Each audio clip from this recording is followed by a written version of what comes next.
ರೀತಿ ಹಪ್ಪಳ ಮಾಡಿಕೊಂಡ್ರೆ ವರ್ಷವಿಟ್ಟರೂ ಹಾಳಾಗುವುದಿಲ್ಲ. ಈ ಅಕ್ಕಿ ಹಪ್ಪಳ ನೆನೆಸೋದು ರುಬ್ಬೋದು ಏನು ಬೇಡ, ತುಂಬ ಸುಲಭವಾಗಿ ಮಾಡ್ಕೊಳ್ಬೋದು.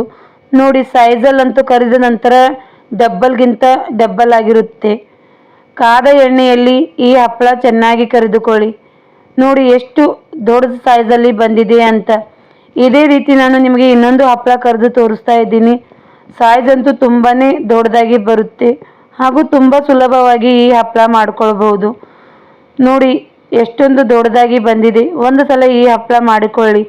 ವಿಡಿಯೋ ಕೊನೆಯವರೆಗೂ ನೋಡಿ, ನಿಮಗೆ ಅರ್ಥವಾಗುತ್ತದೆ. ಮೊದಲು ಒಂದು ಕುಕ್ಕರ್ಗೆ 1 ಕಪ್ ಅಕ್ಕಿಯನ್ನು ಹಾಕಿಕೊಳ್ಳಿ. ಅದು ಚೆನ್ನಾಗಿ ತೊಳೆದುಕೊಳ್ಳಬೇಕು.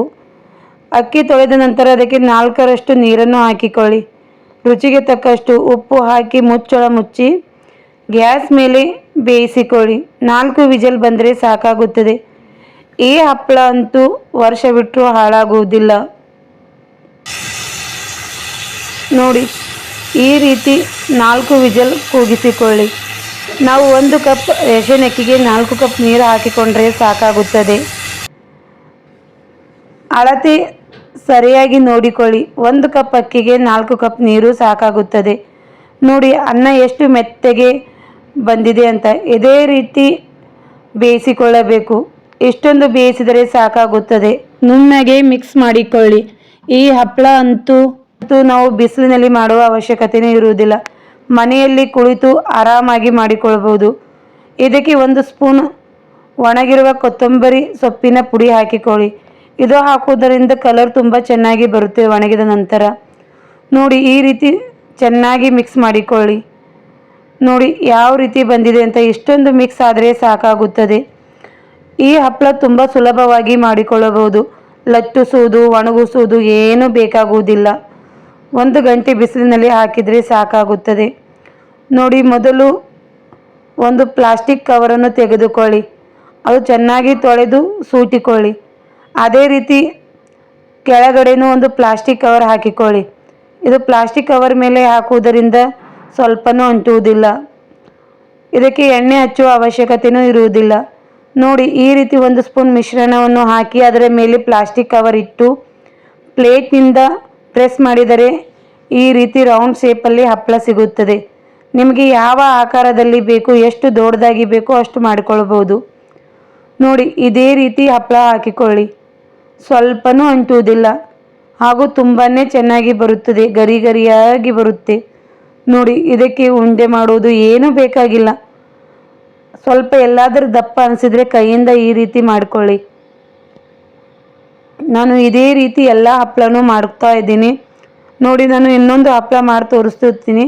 1 ಸ್ಪೂನ್ ಹಾಕಿಕೊಳ್ಳಿ, ಸಾಕಾಗುತ್ತದೆ. ಮೇಲೆ ಕವರ್ ಇಟ್ಟು ಪ್ಲೇಟ್ನಿಂದ ಸ್ವಲ್ಪ ಪ್ರೆಸ್ ಮಾಡಿ. ನೋಡಿ ಈ ರೀತಿ ಪ್ರೆಸ್ ಮಾಡಿದರೆ ಸಾಕಾಗುತ್ತದೆ. ಸ್ವಲ್ಪ ಎಲ್ಲಾದರೂ ದಪ್ಪ ಇದ್ದರೆ ಕೈಯಿಂದ ಮಾಡಿಕೊಳ್ಳಿ. ತುಂಬ ಸುಲಭವಾಗಿ ಬರುತ್ತದೆ. ನೋಡಿ ಇದೇ ರೀತಿ ಎಲ್ಲ ಹಪ್ಪಳವು ಹಾಕಿದಾಯಿತು. ನೋಡಿ ಎಷ್ಟೊಂದು ಹಪ್ಪಳ ಬಂದಿದೆ. 1 ಕಪ್ ಅಕ್ಕಿಯಲ್ಲಿ ಸುಮಾರು 60ರಿಂದ 70 ಹಪ್ಪಳ ರೆಡಿಯಾಗುತ್ತದೆ.